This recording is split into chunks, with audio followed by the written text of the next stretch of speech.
Ce soir, nous avons 5 cas. Donc, ce premier cas est issu de notre entourage professionnel. Les autres sont plutôt issus des réseaux sociaux. Donc, le premier cas est une petite fille. Donc, c'est Jora. Donc, c'est le témoignage de sa maman. Jora, sa maman la qualifie de bilingue précoce. Alors, nous reviendrons sur le terme après, dans l'analyse. Donc, elle lui parle en allemand. Son papa lui parle en français et depuis sa naissance. Elle comprend, elle parle et distingue parfaitement les deux langues. Pareil, nous reviendrons sur le mot parfaitement. Peut-on être parfaitement locuteur de toutes nos langues? Et elle sait globalement à qui s'adresser, dans quelle langue. Néanmoins, la maman remarque qu'elle bute très fréquemment sur certains mots, principalement le premier mot de la phrase, mais pas toujours. De même, ce qu'elle appelle un bégaiement arrive par phrase depuis ses 2 ans et demi, 3 ans, lors des moments de stress, de fortes émotions, de grande fatigue ou lorsqu'elle souhaite raconter une histoire qu'elle qualifie plutôt longue. Cela est accentué dans ces conditions. Donc tout d'abord, je vais inviter Franck Scola à qualifier son bilinguisme et sa bilingualité et ensuite nous apporterons des clarifications donc, sur Jora et sur les conseils qui ont pu être apportés aux parents de Jora. En effet, nous allons commencer par redéfinir ce qui a été dit. On va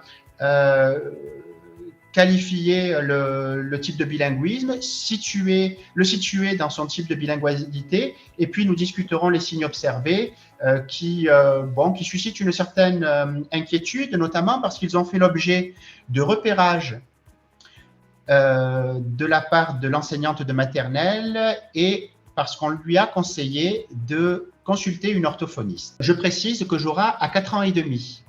Elle est en moyenne section de maternelle sur le territoire français.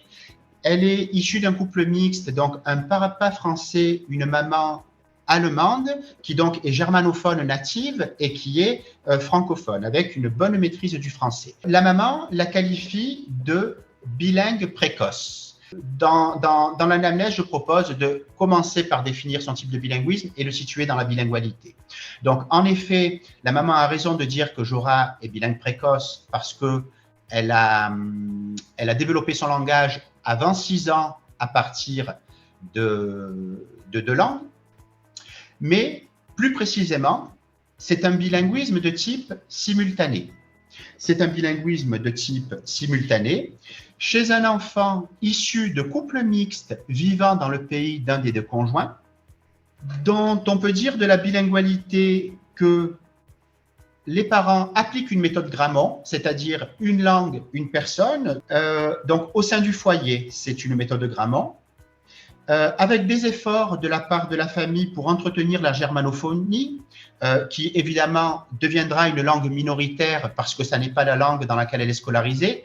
En revanche, c'est pour l'instant la langue majoritaire parce que nous sommes bien d'accord que pendant la grossesse et dans les premiers mois, même les premières années de vie, les interactions, même verbales, sont majoritaires avec la maman. Donc la scolarité est en classe monolingue, mais il existe quand même une institutionnalisation occasionnelle en langue allemande, puisque la maman la place dans une crèche allemande quelques heures par semaine, une séance. Alors, à propos de son comportement langagier, que la maman décrit comme un bégaiement, elle dit qu'elle bute fréquemment sur certains mots. C'était plutôt sur la première syllabe dans les premières phrases et parfois sur le mot important au cours du discours, répétant plusieurs fois la phrase. Ça survenait autant en français qu'en allemand.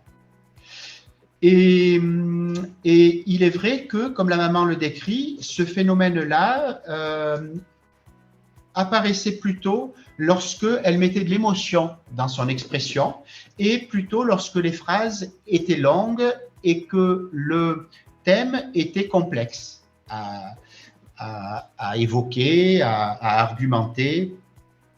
Donc, ce comportement langagier, je le décrirais plutôt comme un balbutiement. Alors, souvent, on appelle bégaiement des situations, entre guillemets, moins graves que le bégaiement, même si le bégaiement n'est pas si grave. C'est un trouble qui concerne la communication, qui est un trouble fonctionnel du langage et non pas structurel, avec parfois une respiration incontrôlée, des muscles posturaux, des muscles de la mimique, des muscles de l'expression qui sont mal contrôlés, mais qui jouent plutôt sur le rythme verbal. Dans la situation, on a plutôt, chez cette petite fille, un balbutiement, avec une expression qui est hachée et hésitante, qui est beaucoup rythmée par les facteurs affectifs, mais sans que ce soit très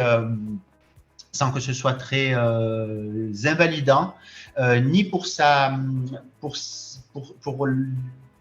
être comprise dans ce qu'elle évoque, ni pour être claire, ni pour finalement finir ses phrases.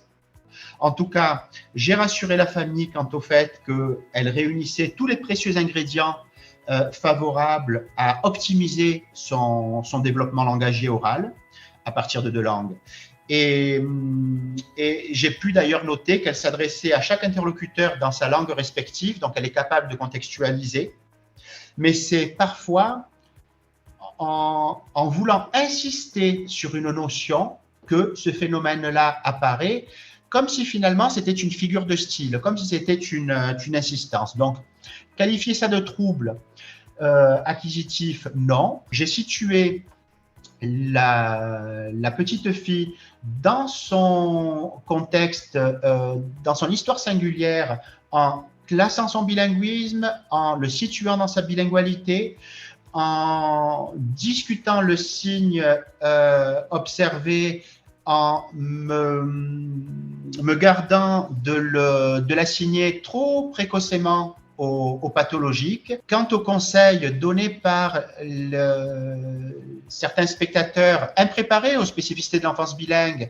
de montrer cette petite fille à un orthophoniste, eh bien, j'ai plutôt trouvé que c'était un conseil, alors pas un mauvais conseil, mais un conseil risqué, dans la mesure où si l'examen orthophonique se base sur la norme monolingue francophone ou monolingue germanophone, évidemment, on va avoir des atypies. Évidemment, certaines peuvent faire conclure qu'il y a une pathologie de la parole ou du langage. Alors, à noter que Jora vient d'avoir une petite sœur et la maman me rappelait qu'il y avait aussi eu un déménagement récent, un déménagement sur le territoire français, qu'il y avait eu aussi la naissance de la petite sœur et elle me demandait si ces événements-là avaient pu jouer un rôle traumatisant, se manifestant au niveau du langage. Là aussi, j'ai été plutôt rassurant en lui disant que tout est nouveau dans l'enfance, donc potentiellement traumatisant, mais que tout traumatisme à ce moment-là n'est pas forcément vulnérabilisant et au contraire parfois peut être structurant. En tout cas, ça va imposer un apprentissage, ça va imposer une adaptation. Ce changement de statut qui a été amené par la petite sœur peut susciter implicitement un surcroît d'autonomie.